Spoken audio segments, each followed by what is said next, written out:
हमको भगवान श्याम सुंदर से जोड़ने वाली पावन श्रीमद् भागवत कथा का आयोजन आप सभी के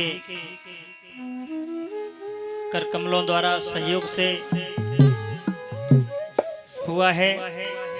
हम बार बार वंदन करते हैं संतों में श्रेष्ठ श्री 108 श्री बजरिया सरकार, जिनकी कृपा प्रसाद से आज हम यहाँ विराजमान हैं।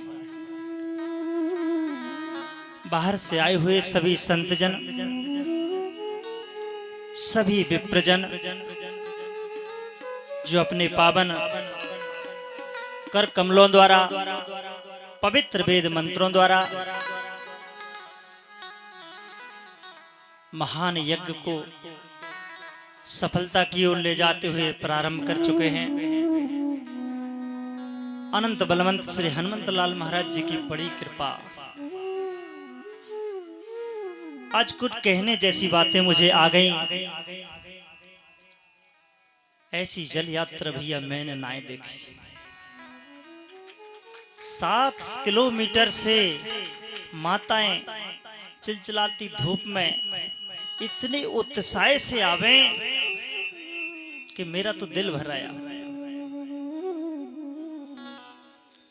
सारी कथा एक तरफ, सारा यज्ञ एक तरफ, लेकिन मेरी माताओं का और मेरे भाइयों का जो पुरुषार्थ आज देखने को मिला वो सराहनीय ही नहीं, वंदनीय है। यहाँ के लोग बहुत आनंद आएगा बंधु। आज प्रथम दिवस है, बड़ी ही पावन कथा आपको श्रवण करने को मिलेगी। बंधु इस कली काल में केवल एक राम कथा और भगवान श्याम सुंदर की कथा ही तो है, जिसके सहारे हम इस भवसागर की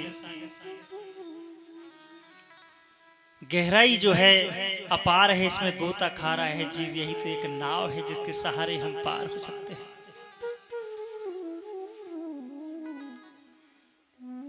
जित देखो तित कथा।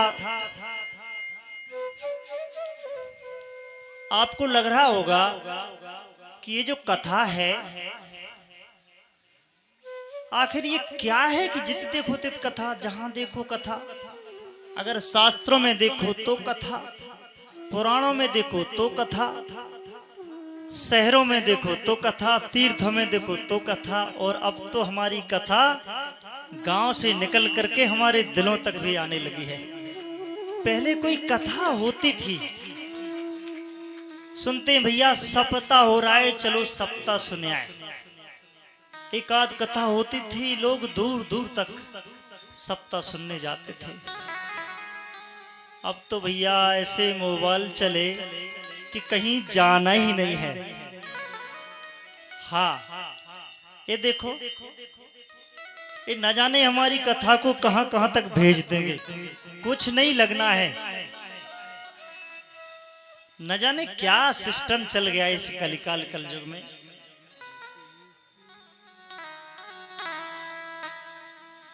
पूछा भगवान ये कथा कहां से प्रकट हुई, इसका महत्व क्या है। जब तक हम किसी चीज का महत्व नहीं समझेंगे तब तक समझ में ही नहीं आवे कि क्या है।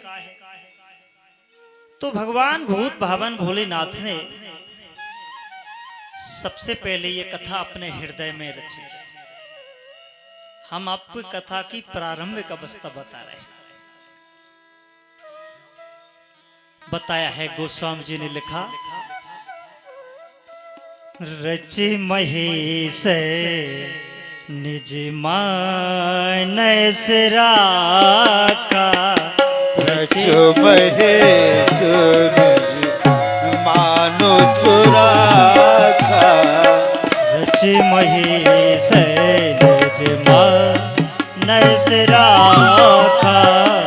रच महेश निज मानस राखा। रच महेश निज मानस राखा। पाये सुसमय शिवा सैनवाखा। पाये सुसमय शिवा सनु भाका। रच महेश निज मानस राखा। यहां से रचना हो गई, रचना हो गई, सुनाए किसको? तो भगवान भोलेनाथ ने सोचा कि हम अपने घर से ही प्रारंभ करते हैं। सो देवी पार्वती को सुना दिया। फिर तो भैया वह कथा ऐसी फैली कि सुखदेव जी महाराज परीक्षित को कथा सुना रहे हैं,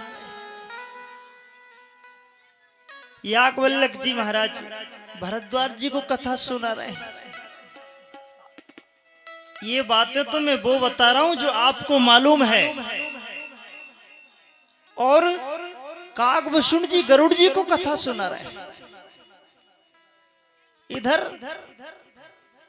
मैत्री जी विदुर जी को कथा सुना रहे हैं और उद्धव जी भी विदुर जी को कथा सुना रहे हैं। और हमारे श्याम सुंदर स्वयं जो है उद्धव जी को कथा सुना रहे हैं। भागवत में तो आया है।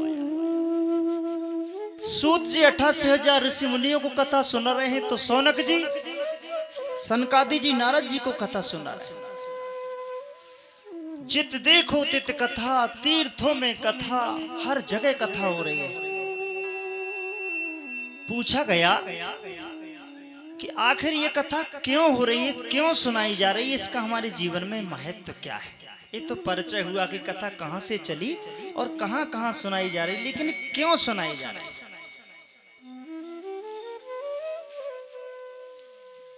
तो बंधुओं, हमारे जीवन में आपने देखा होगा, हम जो फसल बोते हैं खरपतवार कभी नहीं बोते। जो बोलते हैं नींदा हो गया, उसे कभी बोते क्या? वो अपने आप उगता है।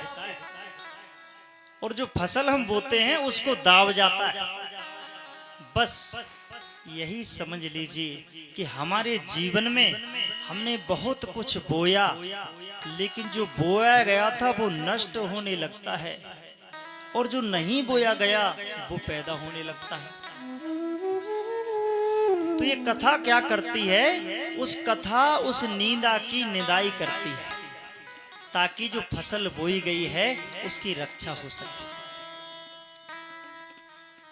मैं आपको किसानी भाषा में इसलिए समझा रहा हूं कि हमारी माताएं बहनें भी बैठी, उनकी समझ में आ जाए।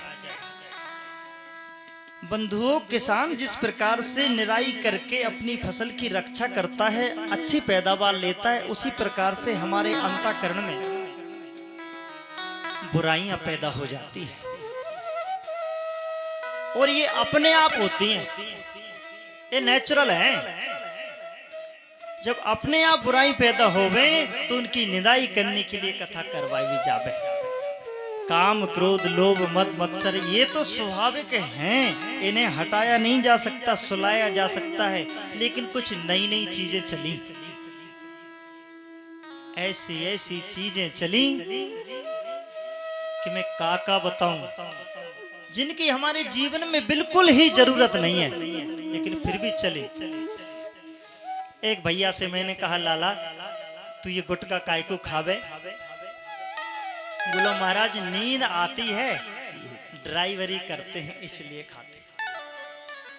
हमने कहा भैया अगर ये गुटखा की जरूरत होती तो परमात्मा माँ के स्तनों में दूध पैदा क्यों करता? गुटखा ही करता ना।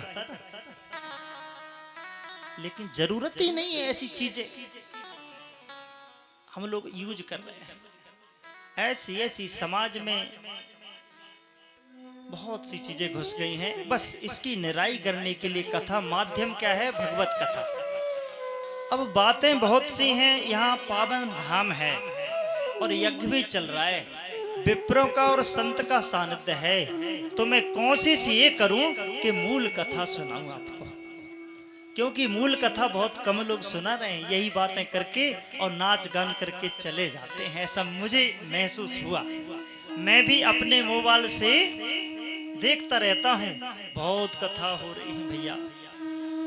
तो मैंने ऐसे मन में संकल्प लेके आया, मैं जब चला तो मैंने सोचा कि वहां तो अपनी मूल कथा ही सुनाऊं, कम से कम एक बार लोगों को पता ही चले तो कथा है क्या।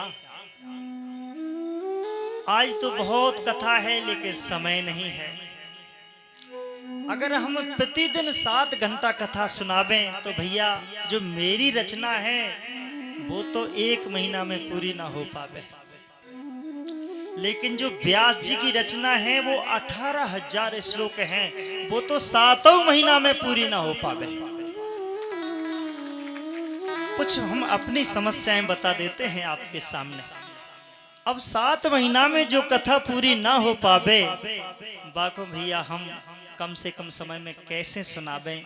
तो बहुत सारी बातें हम छूते हुए चले जाते हैं, मान रह जाता है, और बहुत सी बातें हमें लगती हैं कि ये जरूरत की हैं और जरूर हमें समाज में लाना है, अपने समाज का उद्धार करना है, तो वो हम जरूर सुनाते हैं। तो ये जो कथा है भागवत की, ये कहां से प्रारंभ हुई? ये इसी समस्या से पैदा हुई कि हमारे अंतःकरण में 2-3 चीजों का, ऐसा कह सकते हैं कि हानि हो गई, कमजोर पड़ गई। वो कौन सी चीजें थी, वहां से हम लेते हैं कथा। जब तक हम यजमान जी से कहेंगे कि वो आ करके यहाँ तिलक लगा दे, वो हमारे जो संगीतकार बैठे हैं उनको तिलक कर दें। ठाकुर जी को तिलक तो आपने कर ही दिया था, और अच्छा लगे, इच्छा हो तो हमें भी तिलक कर देना, अच्छा लगता है। हाँ, और बड़े सम्मान से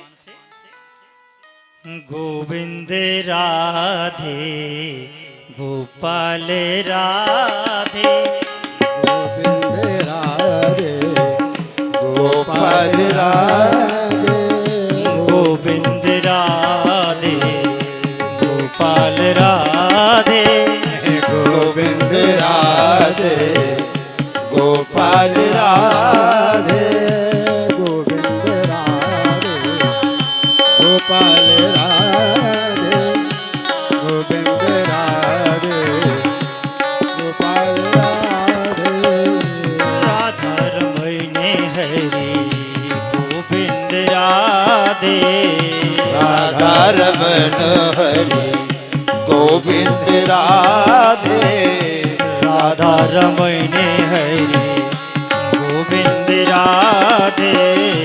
राधा रमण सभी प्रेम से बोले गोविंद राधे, गोविंद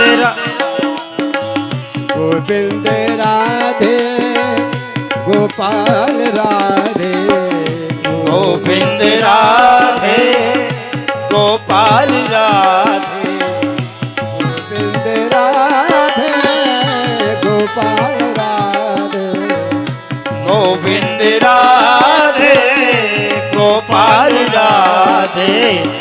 राधा रमण हरि गोविंद राधे, राधा रमण हरि गोविंद राधे। जय हो।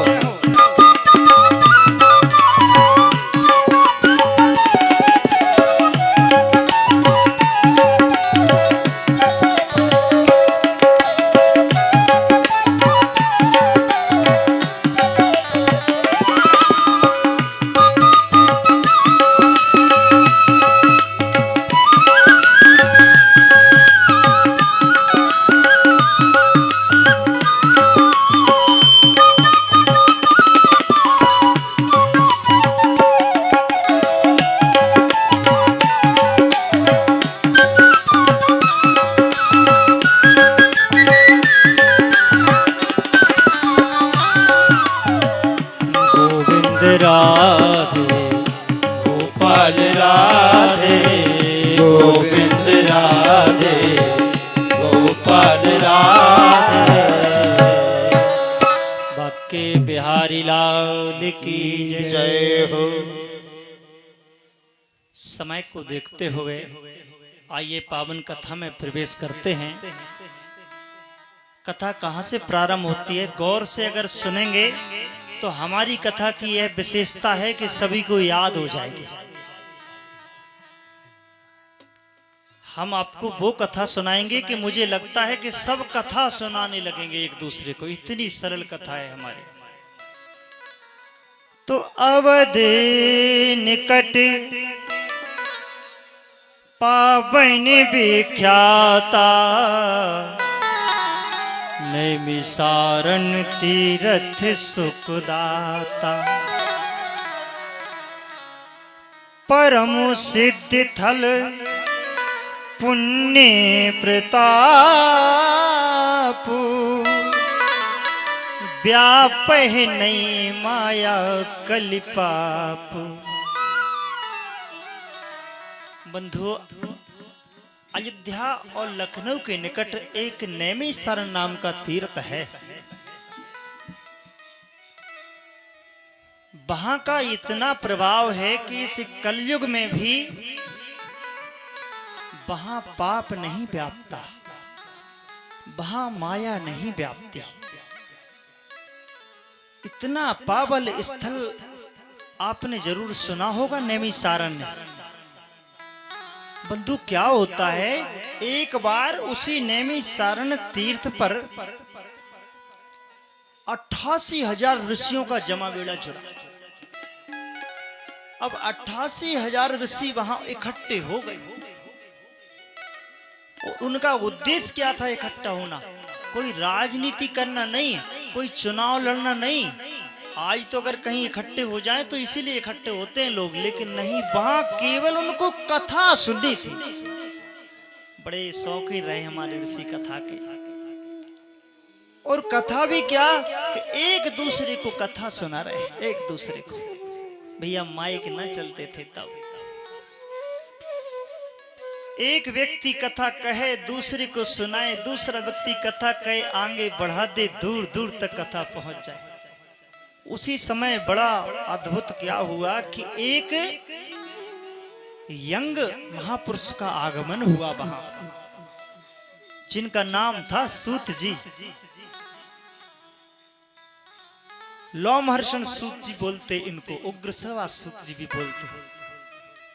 और जैसे ही वो सूत जी आए तो सभी जो हजारों जो ऋषि थे वो खड़े हो गए। अच्छा, एक परपाटी हमारे जीवन में है, अगर कोई संत आ जाए तो हम भी खड़े होकर अभिवादन करते ना। खड़े हो गए सभी। हमारा सौभाग्य मुनिवर आप पधारे। हम एक दूसरे से कथा कह रहे थे, आप पधारे। अब प्रभु आप हमको पावन माधव जी की कथा सुनाइए। अच्छा, वहां की बड़ी विचित्र बात, सदा हुए पावन सत्संगा, एक से बढ़कर एक प्रसंगा। हमने भूमिका न बनाई ये कथा की, डायरेक्ट कथा में प्रवेश कर गए। समय का अभाव है, 7 घंटे की कथा को हमें 1 घंटे में समेटना है। बड़ी ही पावन भागवत की कथा। ऐसे ही आसन लग गया, सूत जी को विधिवत बैठाला गया, तिलक किया गया, उनको माला पहनाई गई। और फिर जो है उन 88,000 ऋषियों में से प्रश्न कर दिया, महाराज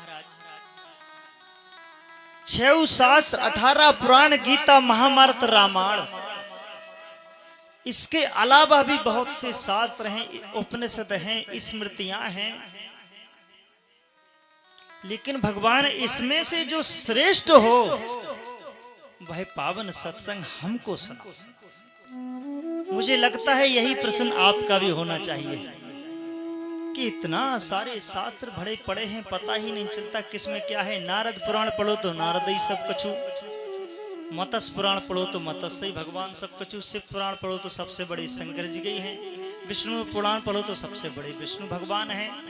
जौन पुराण पढ़ो समझ में भी ना आवे, इतनी कथाएं उलझी हुई हैं। तब उन्होंने कहा कि प्रभु आप हमको ऐसी कथा सुनाओ कि सभी पुराणों का सार उसमें आ जाए।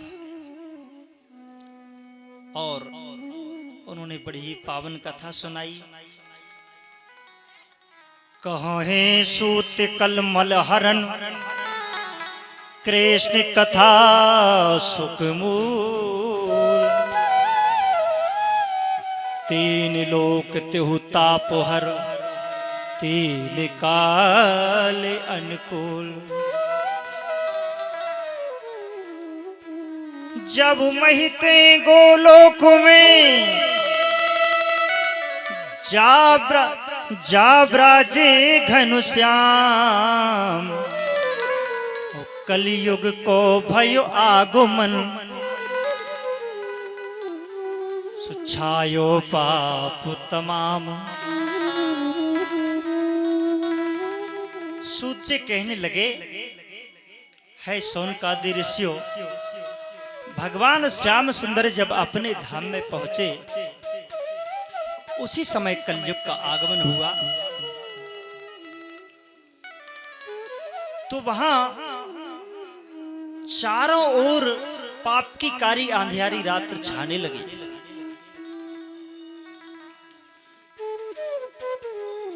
तो कर कलयुग नर मति पर डेरा, कर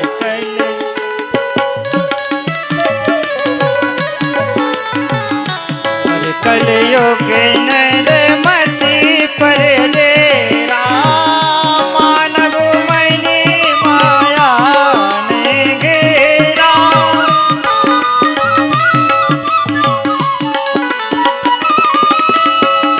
ज्ञान विराग भगति भय छीना,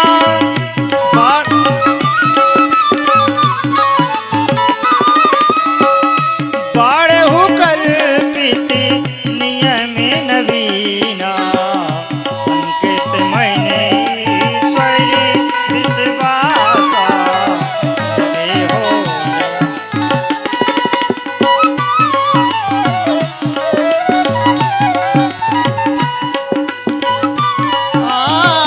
चारों ओर कलही कलिकारी, घिरन लगी रजनी अंधियारी।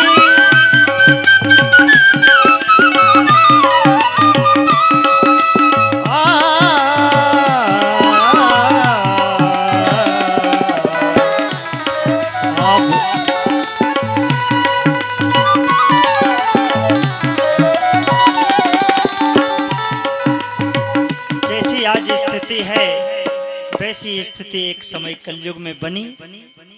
बोले भूप विलासी स्वार्थी बाढ़ो प्रजय कलेश, और पुण्य पाप पाखंडो भय भयहु विभाजत देश। तब ही लगो हरिद्वार में संगम कुंभ महान, सुर नर मुनि सब करत भय गंगा में स्नान। बंधु, बड़ी पावन कथा का श्रवण आप कर रहे हैं। जिस समय भगवान श्याम सुंदर गोलोक धाम पधार जाते हैं, कलयुग का आगमन होता है, और उसी समय कुंभ में बड़ा ही पावन मेला लगता है। संगम जिसको कहते हैं, आज भी लगता है, वो जिसको कहते हैं महाकुंभ।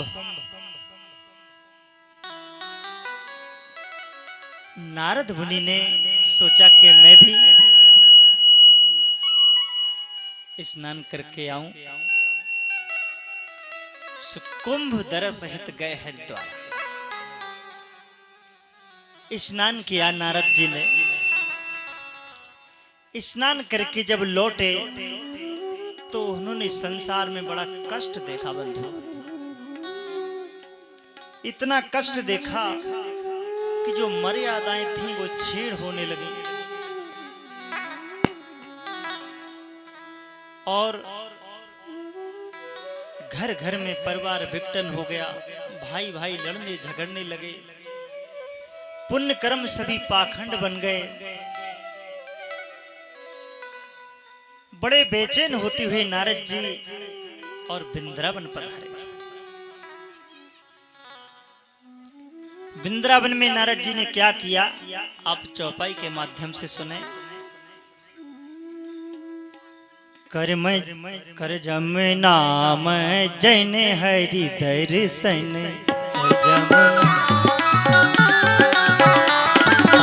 ब्रजरज पाए लगे मुनि हर सन ब्रजरज हर करे ही निज भाग बढ़ाई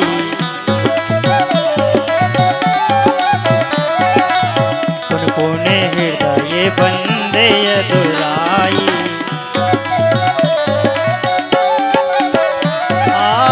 परम रम्य थल जमुना तीरा सब सुख भरने हरण सब पीरा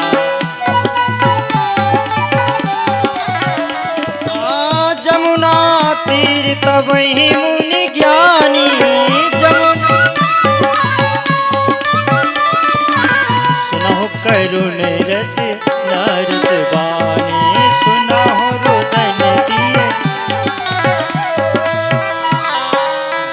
बानी।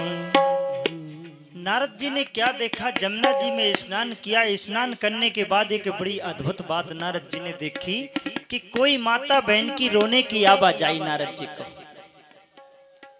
नारद जी ने देखा कि भैया वृंदावन में तो बड़ा आनंद हो गए, सभी प्रकार से यहाँ तो भक्ति का आनंद बहे, प्रेम का आनंद बहे, लेकिन यहाँ कोई रो रहा है। पहले तो नारद जी ने सोचा भैया संसार सागर है, यहाँ तो कोई रो रहा है, कोई गा रहा है, मुझे इससे क्या लेना देना। लेकिन संत तो संत हो गए। संत हृदय नवनीत समाना कहा कवन पर कहा न जाने। संत हृदय अनुमान कर गयहु निकट गुणवंत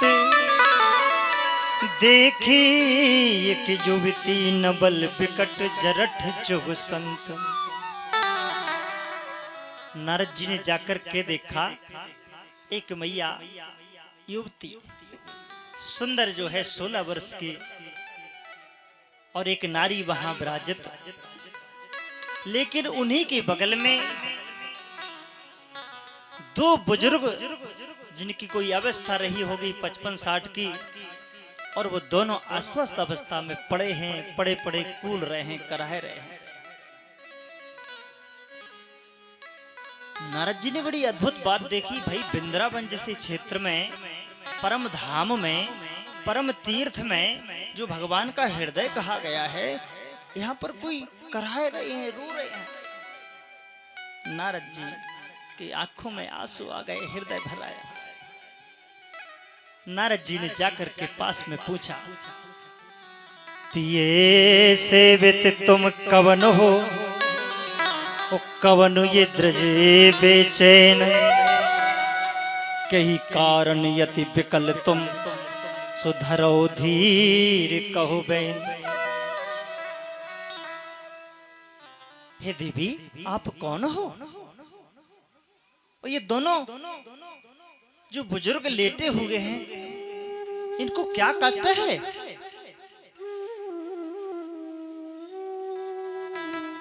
अब कोई माता बहन बैठी हो और जाके कोई पूछे तो मैया थोड़ी बतावे जब तक परिचय न मिल जावे, भैया तुम कौन हो?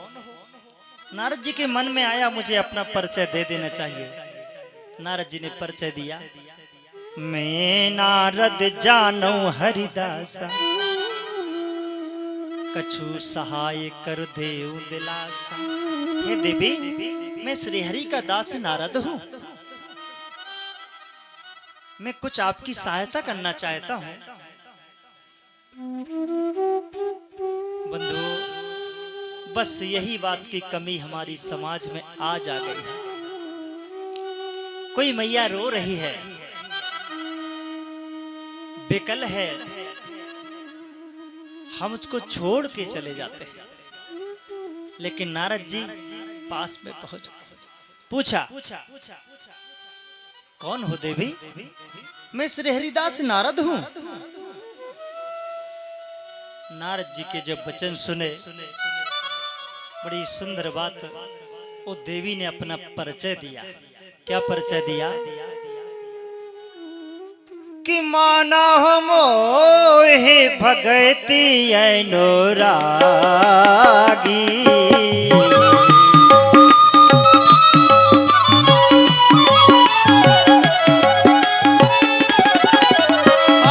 माना हो मोही, माना हो मोही भगति अनुरागी।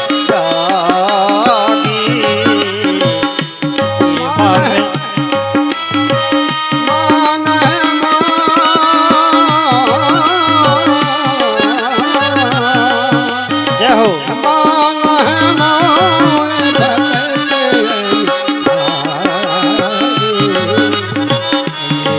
में सोते तो ज्ञान विरागी।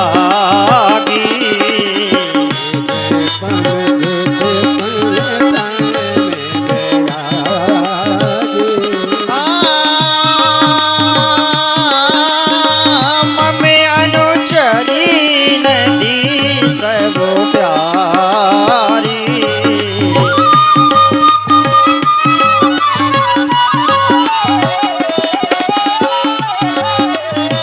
करो करो जय तैने मोरे तिहारी।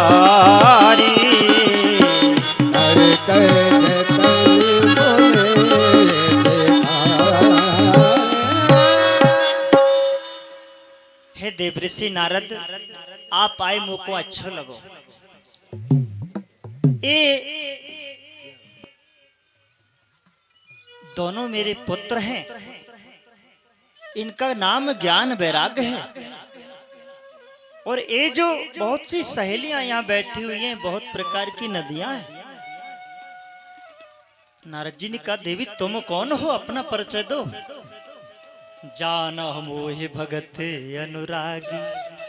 मैं भक्ति हूं साक्षात। बोली भक्ति महारानी की जय हो।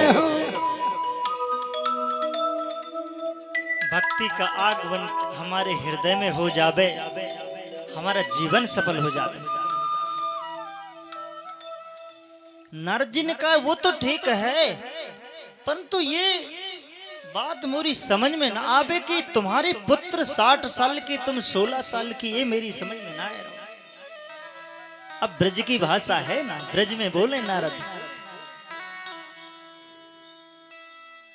एक समस्या कहां से पैदा भई? भक्ति ने कहा, भटकत फिरऊं सकल जग माही, पर मोय समाधान निक नाहि। मेरे सारे संसार में भटकती फिर रही हूं। मैं बनारस क्षेत्र में गई तो वहां ये ज्ञान वैराग्य तो जवान हो गए, लेकिन मैं बूढ़ी हो गई। क्योंकि बनारस क्षेत्र में ज्ञान है।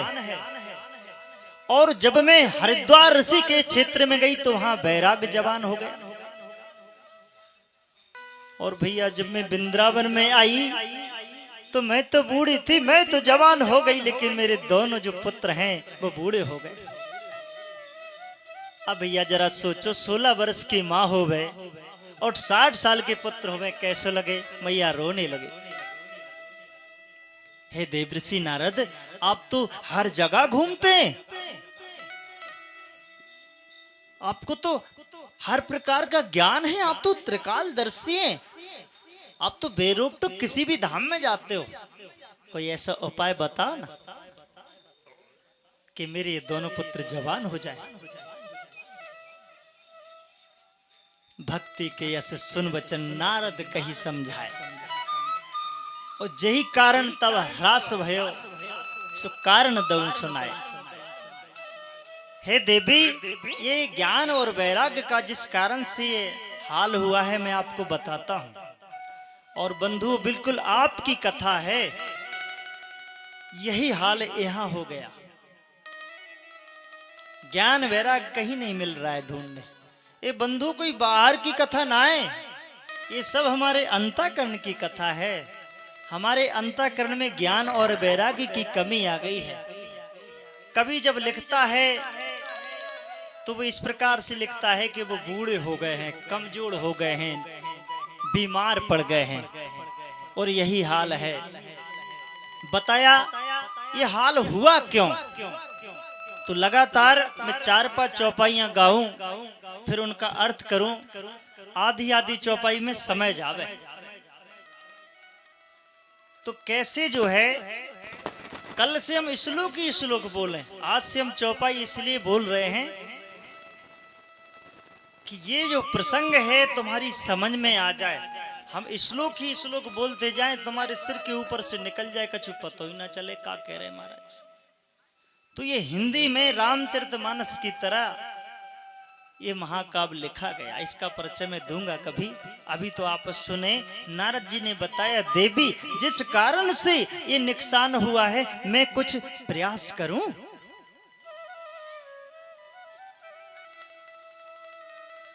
जासु समय कलिकाल कराला, करहे नास ही ये हो ये बेहाला। जिस समय कलिकाल कलयुग हमारे हृदय में आ जाता है, हम बेचैन हो जाते हैं।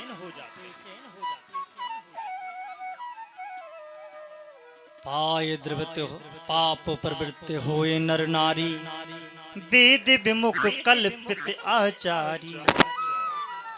तो होए संत सके लाइन के चोरा,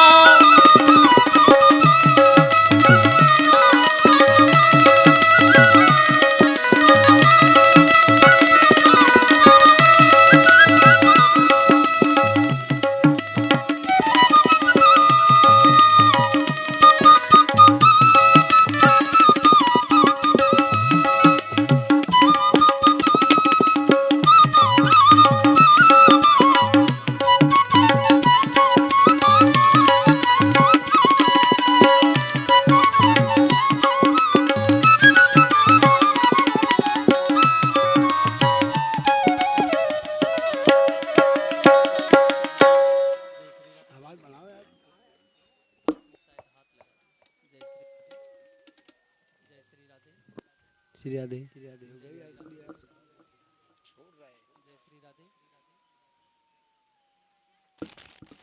श्री राधे। श्री राधे। श्री राधे। भैया आप वहीं बैठे रहो, कथा की धारा टूट जावे। कई का बास है भाई। ठीक है। श्री राधे। श्री राधे। जय श्री राधे। राधे। भैया हमको ठनगन ना आवे। अगर पंडित जी दूसरे रहे होते भागवतकार, तो वो कहते भैया इसको ऐसा बजाओ वैसा बजाओ। हम तो जैसा आता है ऐसा बोलते रहते हैं। आपको अच्छा ना लगे आप सुधरा देना, अच्छे से बनवा देना, और आपको अगर अच्छा लगे तो जय श्री राधे। जय श्री राधे। जय श्री राधे। प्रजय कलेश नरेश विलासी, होए वर्ण शंकर कुलनासी। परुत्रीय गामी चोर जुआरी, मदरा रस के होए नर नारी। कुछ 2-4 बातें नारद जी बता रहे हैं भक्ति देवी को कि ये कलयुग में होवे और किसी युग में ना होवे। अभी मैं चौपाई बोल गया। खुल कर नचे बासना नंगी, संकित बन नर होए विढंगी।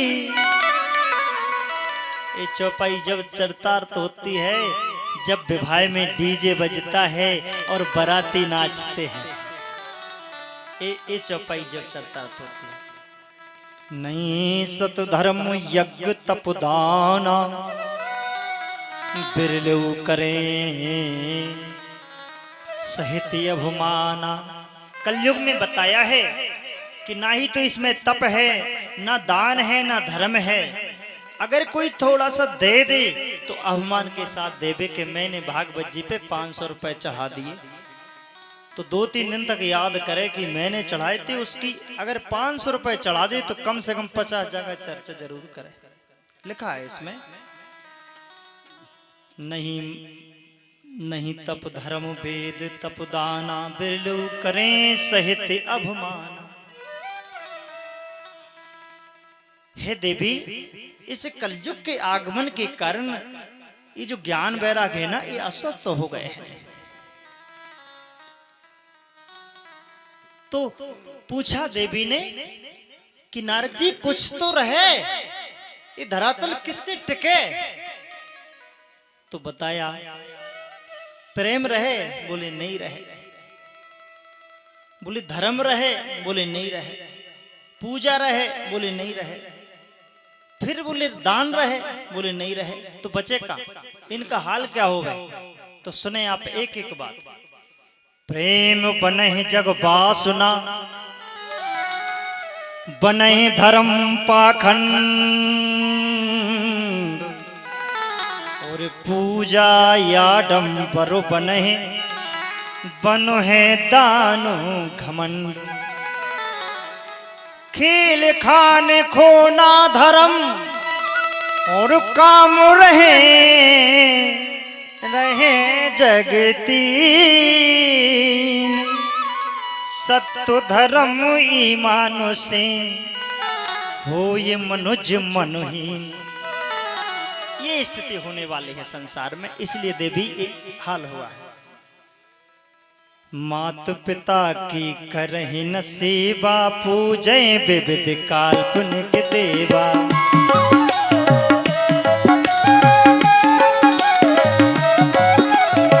भैया करो भाई को काटे, निस्दिन नारे पति को डांटे।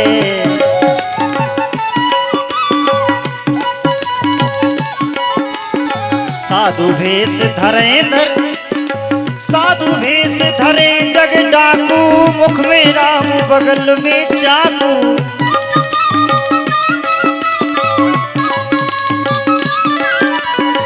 छाने मन छाने पंडा माल पुजारी, लुटे पुटे भोले नर नारी।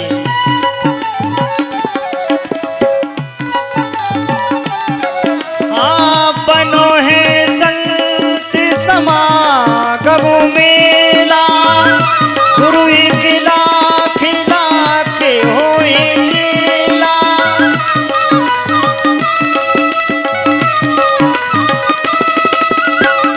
बेचहे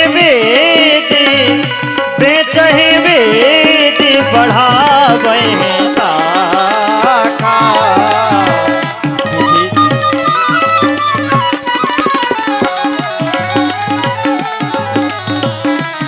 विधान स्वीकार करो राखा।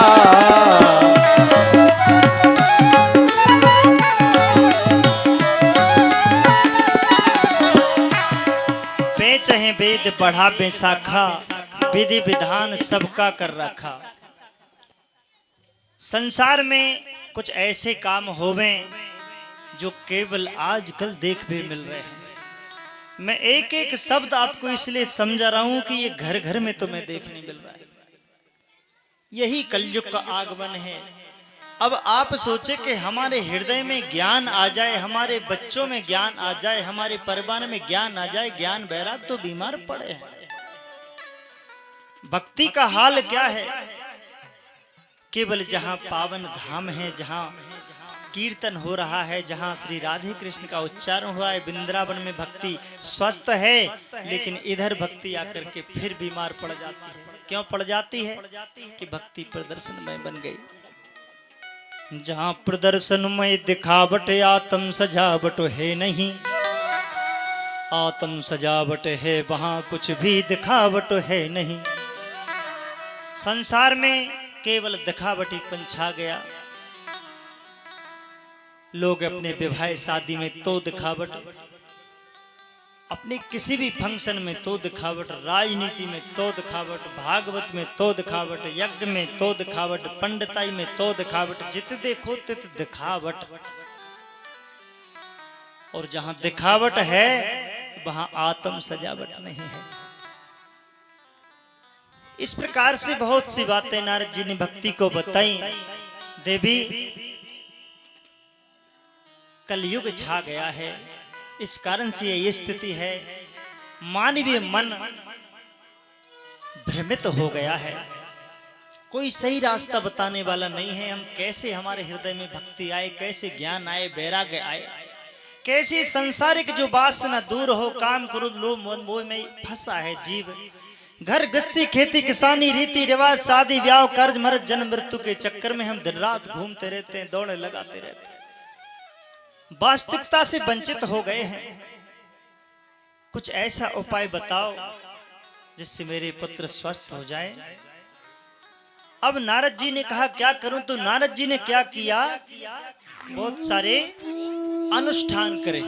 ये जो हम अनुष्ठान करते हैं ना, कई इस अनुष्ठान से, इसको हम अपनी भाषा में ऐसे कह सकते कि बहुत सारी टैबलेटें दी बीमारी को दूर करने के लिए।